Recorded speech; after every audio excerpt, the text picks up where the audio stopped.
Então, o verdadeiro profeta, ele sempre vai falar o que o povo precisa ouvir, não o que o povo quer ouvir. Jeremias, ele diz assim, Jeremias 6:8, corrige-te, ó Jerusalém, para que a minha alma não se aparte de ti, ou seja, a minha presença, Deus falando, para que minha presença não se afaste de você, para que não te torne em assolação, ou seja, destruição e terra não habitada. Por quê? Porque Nabucodonosor, posteriormente, ele fará o quê? Ele levará o povo cativo em 3 levas, ele vai destruir a cidade, ele vai destruir toda a cidade de Jerusalém, algumas partes de Judá, ele vai destruir o templo, ele vai colocar fogo, vai destruir muros, vai colocar fogo em toda a cidade. Tanto é que o livro de Lamentações você vê Jeremias lamentando, né? Por isso que chama livro de Lamentações.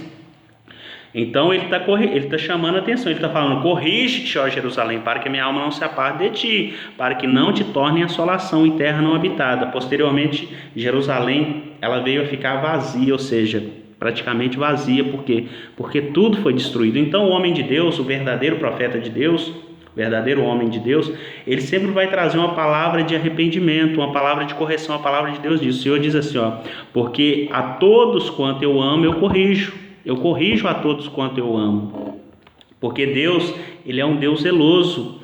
Então ele corrige primeiro, antes que venha o mal, ele tenta, por quê? Por causa da dureza. Deus não tenta nada, Deus é todo poderoso, mas quando ele respeita o homem, a dureza do coração do homem, nesse sentido que eu estou dizendo, Deus, ele chama a atenção do homem para o arrependimento, para a correção, mas quando o homem não quer, Deus não obriga o homem a obedecê-lo. Mas também Deus é como assim, você planta o que você quer e também você vai colher o que você não quer, porque a Bíblia diz, tudo que o homem plantar, isso também ele colherá.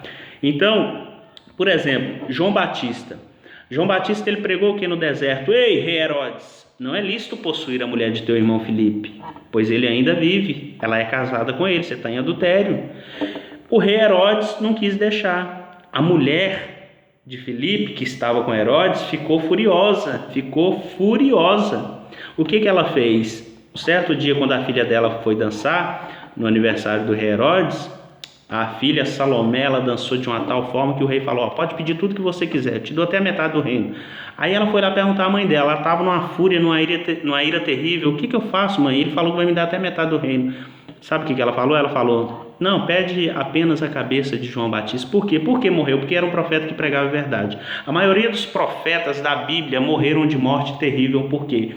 Porque pregavam a verdade. Jeremias, você vai ver esse homem sendo jogado em calabouço, você vai ver esse homem sendo preso, você vai ver a história falando, a tradição falando que Jeremias morreu cerrado ao meio por um rei que se chamava Manassés. A Bíblia vai falar também que Paulo teve a sua cabeça cortada, que Pedro, a Bíblia não diz isso, mas a história também fala que Pedro, possivelmente, ele foi crucificado de cabeça para baixo. A Bíblia fala, Jesus cita Zacarias, que morreu ali perto do altar do templo, mataram ele perto do altar do templo.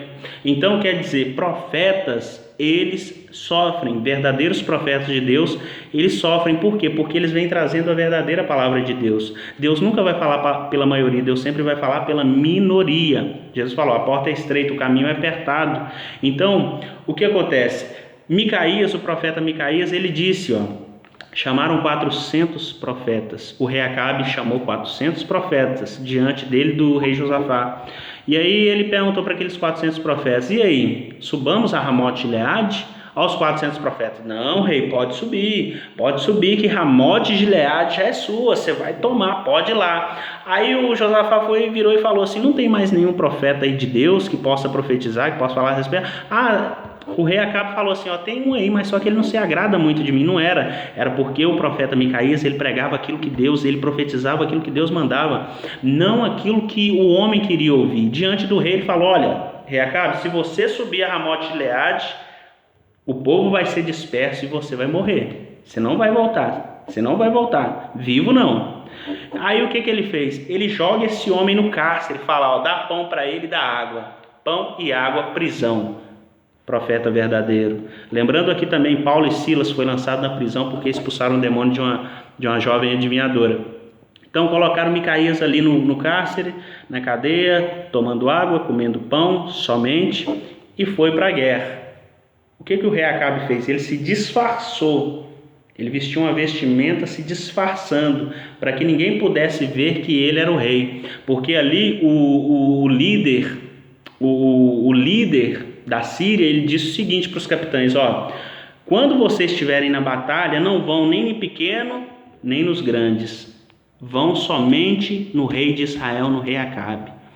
Foi dito e certo. No meio da batalha lá, daqui a pouco alguém vai matar o rei Josafá. O rei Josafá grita, ele fala: não, eu não sou o rei de Israel, eu não sou o rei de Israel. Alguém pega uma flecha e mira. Do nada, o rei Acabe disfarçado no meio da guerra. Aquela flecha que não sabe de onde que veio, consegue acertar justamente o rei Acabe disfarçado. Então, quando Deus ele fala que vai trazer juízo, não importa. A Bíblia diz: o teu pecado te achará, de uma forma ou de outra. Não há nada em oculto que não venha a ser revelado. Cuidado, você que fica fazendo coisa errada e acha que Deus não vai te achar. Ele vai te achar sim. O seu pecado vai te achar. O seu pecado vai te achar. Mais cedo ou mais tarde, o que está em oculto vai ser revelado. Vai ser revelado. Se você traz sua esposa, se você que é mulher traz seu marido, se você fica mentindo deliberadamente para as pessoas, uma hora a casa vai cair.